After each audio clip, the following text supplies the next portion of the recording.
Hello everyone, and today we're going to go over how to install these splash guards that we ordered from Amazon, and they look really good, and we're going to be putting them on this 2021 Mustang. So let's get started. And for our first step, let's turn on the vehicle and go ahead and turn the steering wheel clockwise, because we're going to start with our front splash guards. Now let's go ahead and prep the splash guards, but first let me go ahead and zoom in and show you one thing. See where my thumb is? It's going to say RF for this splash guard. That means that's the right front, and on the other side you'll see LF, and that is the left front. So these are designated which is left and which is right. And for now, let's go ahead and put aside our rear splash guards and the bag that goes with it as well. You can tell because it says rear. And then we'll go ahead and take our front bag, and it's right there labeled front. Pretty easy. And let's go ahead and dump these out and take a look at what we got. So this bag should come with 2 nylon clips, and I'm going to put that by each splash guard. And then let's take a look at our screws. And there's going to be a short one and then a long one. The long one's about 1 inch. The short one, which was right here, is going to be a 3/4 inch. That's the one we're going to use. And then we'll go ahead and separate those and go ahead and add washers to each side as well. So now let's go ahead and install these nylon clips to the front guards. And they're very easy to install. So you're going to line up the clip with that slot and see if I can get a good camera angle. Let's turn it over. There you go. So you'll see exactly how it looks. And then we'll go ahead and grab our washer and our screw. And we'll go ahead and start screwing this in. I'm going to start by hand. Now I want to grab my screwdriver, and you go ahead and want to tighten this up until it's fully tightened. You don't want to over tighten it, just till it's very snug. And there we go. Yeah, that feels pretty sturdy. And then we're going to repeat the same step on the other side as well, and that looks really good. And with the splash guards prep, let's go ahead and clean off the Fender-Liner surface. So I'm going to grab some soapy water and a microfiber cloth. And the whole idea is we just want to get any dirt and debris that's off this area. Just keep it clean. And that came out looking pretty good. Now let me go ahead and zoom in on this one little area here so we can see what we're looking at. And we're going to want to remove these 2 retainers right here. So grab your trim removal tool. And let's see if we can pry right under it. And get it in there. Very nice. Pull up. And change my angle that way I don't block the camera. So there's one of them out. And do the same thing with the other one. And that came out just as easy. And now if we dig through our bag, we're going to find 2 new screw inserts. And it's little plastic pieces that look like this. And these pop right in. So let me give that a little push. Very nice. And do the same thing on the second one as well. Beautiful.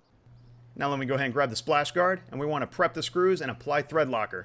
So I'm going to grab these 1-inch screws with these beautiful washers. Go ahead and press through the front. Now with this side, you may have to apply 1 or 2 washers. They usually recommend 2, but I tested out earlier. I only need 1 washer as a spacer. So I'm going to go ahead and grab my thread locking compound and add a little bit to that screw. Very nice. And then I'm going to go ahead and see if I could start by hand tightening that screw on the top. So let's see if I can get at least the thread started. And then do the same thing as the bottom as well. I just went ahead and started the top one just so I don't have to hold the splash guard. So I applied 1 washer, some thread locking compound, and then hand tight both these screws. And this is where the easy install process comes in. And then clip the top. Should slide right in. Perfect. And we'll grab our Phillips screwdriver and go ahead and tighten these up.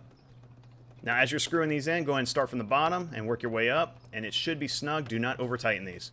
Then we'll go ahead and give this one last turn. And go ahead and grab our soapy wire. Let's go ahead and clean this area up, just because we got our fingerprints all over it. And do a test. Oh man, this actually feels really sturdy. I like this. And let's go ahead and do a once over so you can see what I see. So far, this is coming out really good. These feel really sturdy, and I do like the washers. They give a nice little sex appeal, and I love the fact these are bolt-on. So far, so good. So let's now jump in our vehicle, turn it on, and let's go ahead and turn the steering wheel counterclockwise, so that way we can do the driver's side splash guard. And all we have to do is repeat the exact same steps on this driver's side as we did on the passenger side.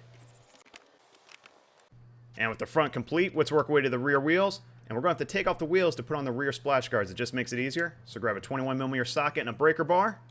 And then we're going to go ahead and lift up the vehicle using our jack and jack stands. And then lower it down and secure it on the jack stand. And now that we have it lifted off the ground, we can remove the lug nuts and wheel. So I have that 21mm socket just to help me get these lug nuts off. And we'll get the last one right here. Lift our wheel up, and let's go ahead and roll this out of the way. Alright, now that we have the wheel out of the way, now we can see what we're going to be working on. So we need to remove 3 retaining clips. There's one right there at the top, and then one right there in the middle. And then we're going to go a little bit inward, and there's the third one we're removing. And then we go ahead and set the camera back so we can see what we're doing. Now I can grab my trim removal tool, and we'll start with the inward one first. And this is very easy to come off, same as the other ones. And don't worry about that piece popping off, that slides right back in. And we'll set that aside. Now for these other 2, I'm going to have to grab the metal trim removal tool, because this requires a little bit more prying power. And there we go. There's the last one. That took a little bit of oomph. Now let's go ahead and move aside our panel liner just so we can get to everything. And let's see if we can zoom in on these two bolts right here.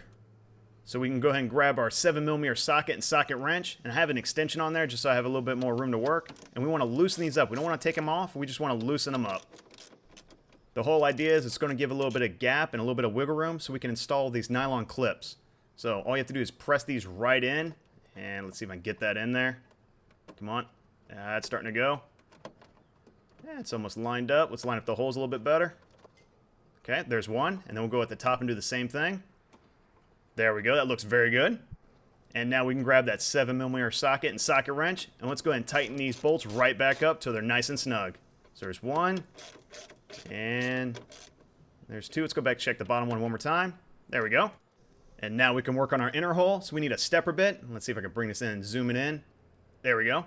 And we want to stop at 5/16 right there. So I'm going to go ahead and mark it at 3/8. I'm going to go right above the 5/16 with a paint marker pen. That way it tells me where to stop drilling. So let's see if I can get this all the way around. It's not too bad. It looks pretty good. Alright, so we want to stop at 5/16. So let's place that stepper bit right in our drill, and let's drill out that hole. Now this is plastic, so it drills through very easily. This only may take you just a second. And just a little bit of drilling, and that's it. That's pretty much 5/16. It's that easy. And with all the mounting holes prepped, let's go ahead and put our panel liner back. And then we'll dig in our bag and go ahead and grab one of those screw inserts. And it's the same one as the front. All you gotta do is press it right in. There we go. And for the next step, we need to do a little bit of prep work. So let's go ahead and put these washers on each one of these screws. So you're gonna have 2 long screws and 2 short screws. The 2 long ones go to the top of the splash guard. So we have one right there, and then let me get the second one in. Very nice. And then you have a shorter screw right here that we're gonna put to the bottom of the splash guard. And I'm gonna go ahead and tilt this to the side that we can see what I'm looking at. So that's what we're gonna start with. Now we need to go ahead and grab our spacers. So you're going to have 2 long spacers, which we're going to double stack on these long screws. So let me grab a second set. There we go. And then for our small screw, we have a short spacer, and that's what it's going to look like. Now we can apply our thread locking compound. So I'm apply a nice little hefty amount on each one of these screws. Very nice. And then I'm going to try my best to turn the whole splash guard around without dropping any spacers off. Very carefully. Okay, there we go. So far so good. And I'm going to start hand tightening the bottom screw first. So we'll start hand tightening this, and then I'll grab a Phillips screwdriver and I'll see if I can get this started a little bit better. Okay, I have a few turns in there. There we go, so that's not going anywhere. And I'm going to try to do the same thing on the next one. Start them all hand tighten. Very nice. So now we can grab that Phillips screwdriver and start snugging everything up. Now for the bottom screw, I did need some needle nose pliers just to hold that screw insert in, because they'll spinning in place sometimes. But once you get it tightened up, it actually stays in place. And then we'll work our way up, do the middle screw, get that nice and snug. There we go. And then lastly, we'll do the top one, and we'll make sure that's nice and snug as well. And there we go. Not too shabby. And let's do it once over this splash guard as well. So this one contoured the quarter panel very nicely, and it feels very sturdy. Now you're going to see a gap at the bottom. That's because of the winglet I installed. That's no big deal, but everything turned out really nice, and it feels really good. So with the splash guard looking pretty good, let's go ahead and put everything back together. So I'm going to put my wheel back on and install all 5 lug nuts until they're nice and snug. And then we'll go ahead and gently lower the vehicle.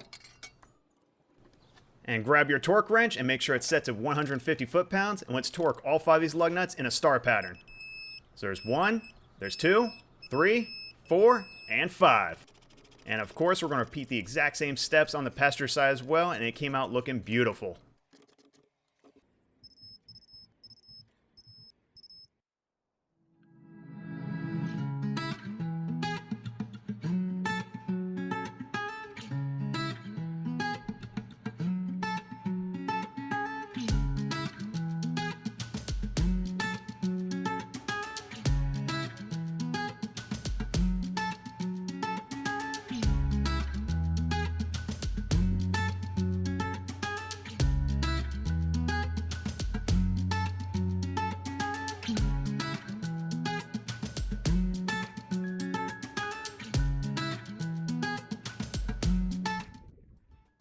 Well, I hope you found this video helpful. If you did, please like and subscribe.